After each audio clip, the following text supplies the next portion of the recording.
সরাসরি যুক্ত হচ্ছে তার সঙ্গে আসিফ জানাবেন যে শিক্ষার্থীরা কি এখনো সড়ক অবরোধ করে রেখেছেন কিনা এবং একই সঙ্গে বিশ্ববিদ্যালয় প্রশাসন কিংবা পুলিশ প্রশাসনের সঙ্গে তারা কথা বলেছেন কিনা বা প্রশাসন বা বিশ্ববিদ্যালয়ের যারা প্রশাসন রয়েছে তাদের পক্ষ থেকে শিক্ষার্থীদের সঙ্গে কথা বলার চেষ্টা করা হয়েছে কিনা।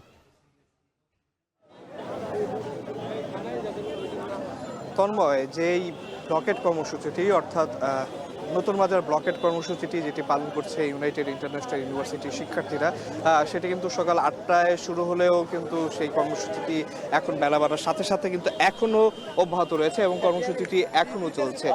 যদি আপনাকে একটু আপডেট জানাই, সেটা হলো কিছুক্ষণ আগে কিন্তু এই শিক্ষার্থীদের একটি প্রতিনিধি কিন্তু পুলিশের সাথে আলাপ আলোচনা করার জন্য কিন্তু গিয়েছে। সেখান থেকে আমরা পরবর্তীতে জানতে পারবো যে আসলে কি আলোচনা তাদের মধ্যে হয়েছে। তার আগে যদি জানাই যে সকাল 8টা সাড়ে 8টার দিকে যখন এই আন্দোলনটি শুরু হয়, তখন কিন্তু এই নতুন বাজারের যে সড়কটি আছে, সড়কের একটি পাশ কিন্তু শিক্ষার্থীরা অবরোধ করে রাখেন এবং এই সড়কে কিন্তু সব ধরনের যান চলাচল বন্ধ হয়ে যায়। যেটি আমরা এখনো দেখছি, সড়কের সব ধরনের যান চলাচল কিন্তু এই মুহূর্তেও আমরা দেখছি যে বন্ধ রয়েছে। শিক্ষার্থীদের সাথে কথা বলতে আমরা দেখেছি প্রক্টোরিয়াল টিম এবং বিশ্ববিদ্যালয়ের অনেক শিক্ষকরা এসেছিলেন। তারা কথা বলার চেষ্টা করেছেন, তাদের নিবৃত্ত করার চেষ্টা করেছেন, কিন্তু সেখানে ব্যর্থ হওয়ার পর আমরা দেখেছি যে এই রাস্তা পরিষ্কার করার জন্য এবং যান চলাচল স্বাভাবিক করার জন্য কিন্তু পুলিশ এই শিক্ষার্থীদের সরিয়ে দেওয়ার চেষ্টা করেন এবং তখন আমরা দেখেছি যে পুলিশের সাথে কিন্তু শিক্ষার্থীদের দফায় দফায় আমরা সংঘর্ষ হতে দেখেছি। এক পর্যায়ে পুলিশকে আমরা দেখেছি লাঠিচার্জ করতে।